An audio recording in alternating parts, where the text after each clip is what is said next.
Magandang araw, welcome muli sa aking channel. Ang atin naman ngayong re-reviewin ay about adding and subtracting integers. What is an integer?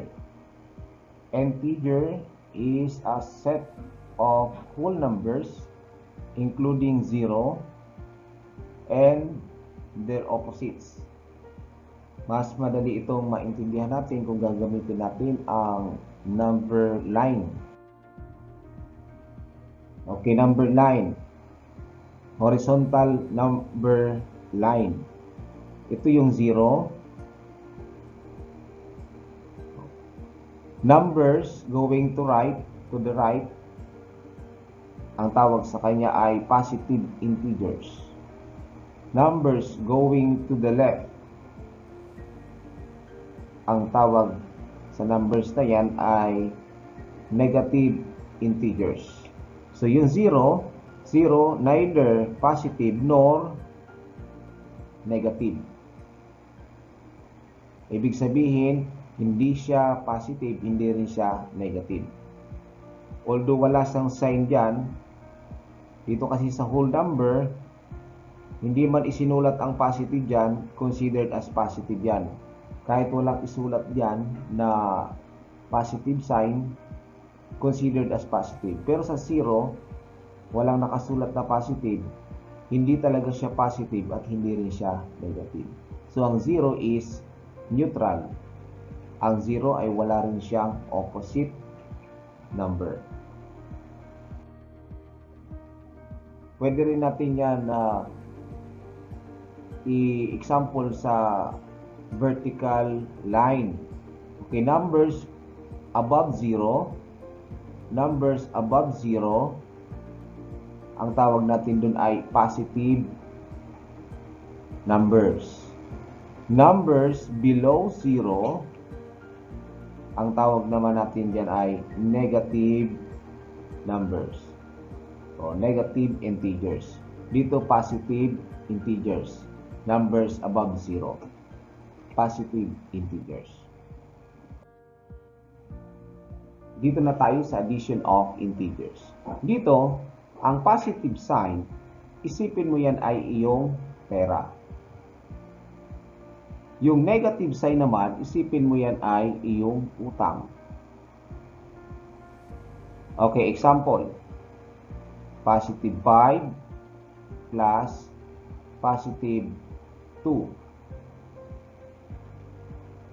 Mayroon kang 5 pisong pera, dagdagan mo ng 2 pisong pera, ang sagot magkakaroon ka ng 7 pesos. Pero kung yan ay negative 5 plus positive 2, ang ibig sabihin yan may utang kang 5 piso, pero 2 piso lang ang iyong pera. Pag binayaran mo yung 5 pisong utang mo, ang matitira utang pa rin, 3 piso. So, ang answer ay negative 3. Okay, another example. Negative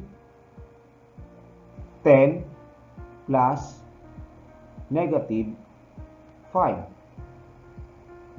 So, negative 10 yan, ibig sabihin, utang, may urong kang utang na 10 piso, plus dinagdagan mo pa ng utang ulit na 5 piso, magkakaroon ka na ng 15 pesos na utang.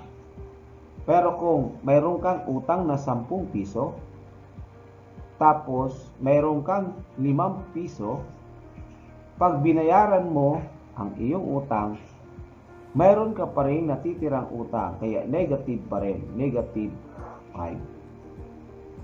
Okay, more example. Example, positive 20 plus negative 12. Meron kang 20 pesos, babayaran mo ang utang mong 12 pesos, ang matitira sa iyo ay 8 pesos. Dahil yan ay sukli mo, positive yan. Okay, paano kung baliktad? 20 pesos ay utang mo, tapos 12 pesos lang ang pera mo, magkakaroon ka pa rin ng balance or utang pa rin. So, negative 8. Okay. Example, positive 30 plus positive 20. O meron kang 30 pesos na pera, dinagdagan mo ng 20 pesos na pera, magkakaroon ka ng 50 pesos na pera. Pero yan ay negative 30 plus negative 20, ibig sabihin may utang kang 30 pesos, dinagdagan mo pa ng another na utang na 20 pesos, mayroon kang 50 pesos na utang. Okay, yan ang addition of integers. Punta naman natin yung subtraction of integers. Dito naman sa subtraction of integers, ang gagawin natin dito ay paghihiwalayin ang minuend at ang subtrahen. So, example, positive 6 minus 8 equals. Ang gagawin natin ay ipaghihiwalay natin yung subtrahen, minuend, then yung subtrahen. Pero isasama yung operation sign na minus doon sa subtrahen. Kaya yung minus sign nandito sa 8. Pagkatapos gagawin mo siyang addition. At dahil ito ay addition, apply naman natin yung pera at utang. Ang 6 is positive, kaya meron kang perang 6 pesos. Yung 8 negative, meron kang utang na 8 pesos. Pag binayaran mo yan, na utang mo na 8 pesos, ng pera mong 6 pesos, may matitira ka pa rin negative 2. So, ang sagot sa 6 minus negative 8 o 6 minus 8 is negative 2. Okay, another example.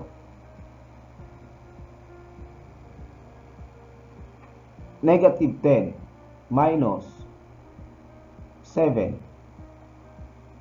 Okay, separate muna natin yung 10, negative 10, at yung minus 7. At gawin natin addition.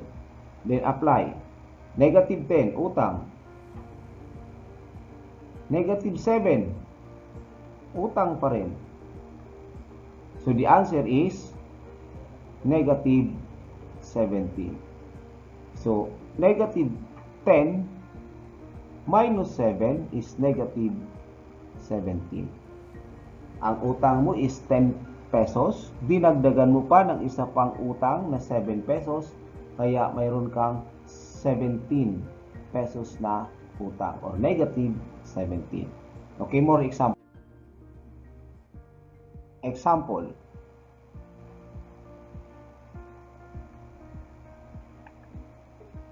Positive 20 minus negative 4 equals. Isi-separate natin ang minuend dito sa subtrahen. Tapos gagawin natin addition. Okay, paano yan, teacher? Na double negative sa subtrahen. Pag double negative sa subtrahen, magiging positive yan. So, i-rewrite natin. 20 plus 4.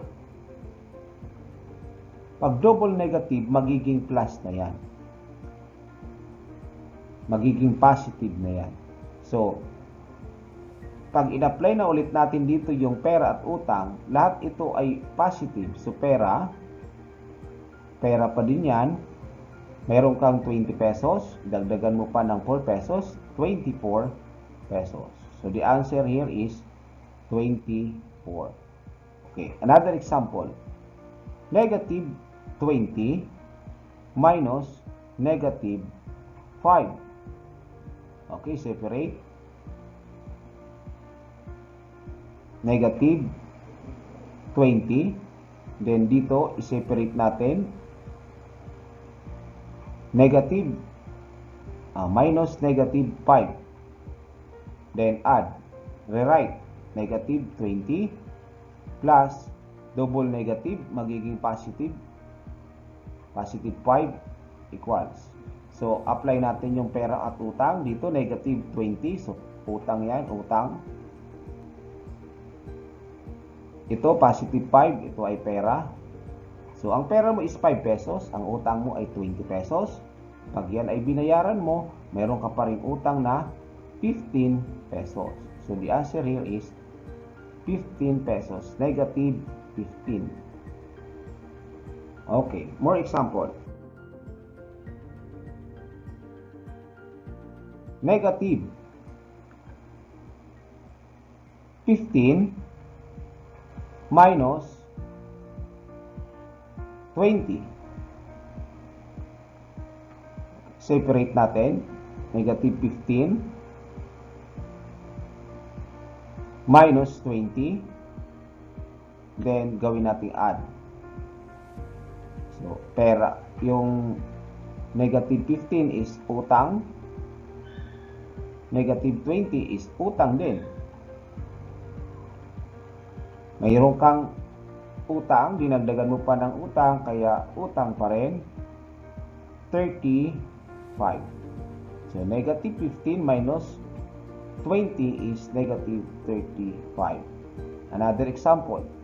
Negative 15 minus negative 20. Separate natin yung negative 15. Then, minus negative 20. Then, add. Rewrite negative 15 plus double negative. Magiging positive yan. So, yan ay 20. Then, apply natin yung pera utang na concept.